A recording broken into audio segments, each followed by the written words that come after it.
Hey guys, in this video I'm going to show you how to add your US bank card to Paze Wallet. The first thing I want you to do is launch up US Bank app, come to the top left, click on these three horizontal lines, and then I want you to come here under Manage, click on Manage Cards. What I want you to do is just select any of your cards. For this example, I'll select this one, and what I want you to do is just go ahead and scroll down here and click on Add to Digital Wallets.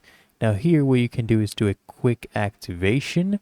Just click here on Activate Paze, and they'll ask you which mobile number they'll use to verify identity. So this is the one you signed up with. Click here on Continue. They'll send you a one-time verification code. It'll be 6 digits. You enter that right here, and then you go ahead and click on Continue.